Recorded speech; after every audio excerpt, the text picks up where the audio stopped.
1 जून से देश भर में कई ऐसे बदलाव लागू होने जा रहे हैं जिनका सीधा असर आम लोगों की जेब, बैंकिंग, डिजिटल पेमेंट, रेलवे यात्रा और घरेलू बजट पर पड़ सकता है। ऐसे में जरूरी है कि आप इन नियमों की जानकारी पहले से रखें ताकि बाद में किसी परेशानी का सामना ना करना पड़े। सबसे पहले बात करते हैं एलपीजी गैस सिलेंडर की। हर महीने की पहली तारीख को तेल कंपनियां घरेलू और कमर्शियल गैस सिलेंडर के दामों की समीक्षा करती हैं। मई महीने में कमर्शियल सिलेंडर के दामों में बदलाव देखने को मिला था, जबकि घरेलू सिलेंडर की कीमतें स्थिर रहीं। 1 जून को एक बार फिर नए रेट जारी किए जा सकते हैं। ऐसे में करोड़ों उपभोक्ताओं की नजर गैस सिलेंडर की कीमतों पर टिकी हुई है। वहीं डिजिटल भुगतान करने वाले लोगों के लिए भी बड़ा बदलाव सामने आ सकता है। यूपीआई आज देश में सबसे ज्यादा इस्तेमाल होने वाला भुगतान माध्यम बन चुका है। यूपीआई फ्रॉड को रोकने के लिए नया सिस्टम लागू किया जा रहा है, जिसके तहत भुगतान करने से पहले लाभार्थी का वही नाम दिखाई देगा जो बैंक रिकॉर्ड में दर्ज होगा।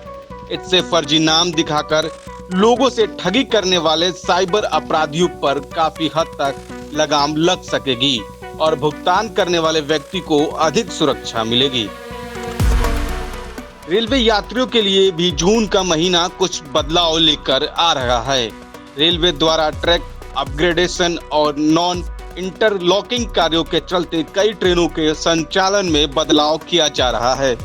कुछ ट्रेनों के रूट बदले जाएंगे, जबकि कई ट्रेनों की अस्थायी रूप से रद्द भी किया जा सकता है। ऐसे में रेलवे यात्रियों को सलाह दी गई है कि यात्रा से पहले अपनी ट्रेन का स्टेटस अवश्य जांच लें। चलिए अब बात करते हैं पैन कार्ड से जुड़े नए नियमों की। आयकर विभाग ने कई वित्तीय लेन देन के नियमों में बदलाव किया है। कुछ मामलों में पैन कार्ड की अनिवार्यता कम की गई है, जबकि बड़े वित्तीय लेन देन के लिए नियम और सख्त किए गए हैं। अब बड़ी प्रॉपर्टी डील, गिफ्ट डील और अन्य उच्च मूल्य के लेन देन में पैन कार्ड अनिवार्य रहेगा। साथ ही पुराने फॉर्म 60 की जगह नया फॉर्म 97 लागू किया गया है। सोलर ऊर्जा क्षेत्र में भी 1 जून से बड़ा बदलाव लागू होने जा रहा है।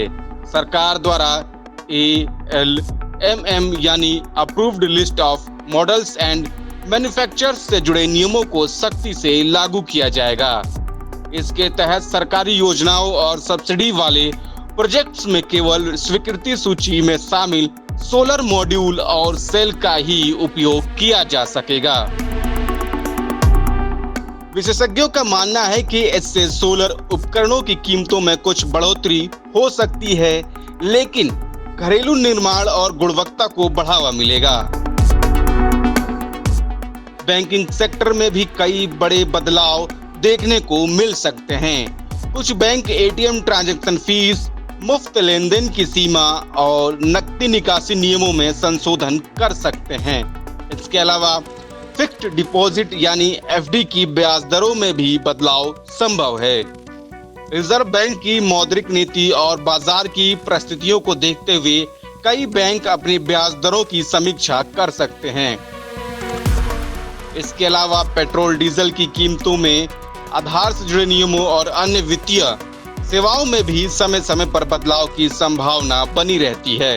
इसलिए किसी भी नई व्यवस्था को लेकर आधिकारिक जानकारी पर नजर बनाए रखना बेहद जरूरी है।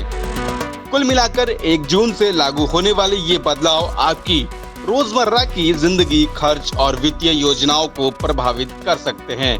इसलिए बेहतर होगा कि आप समय रहते इन नियमों को समझें और अपनी तैयारी पूरी रखें ताकि किसी भी तरह की असुविधा से बचा जा सके। Now the time Punjab Kesari के लिए दिल्ली से अजीत सिंह की रिपोर्ट।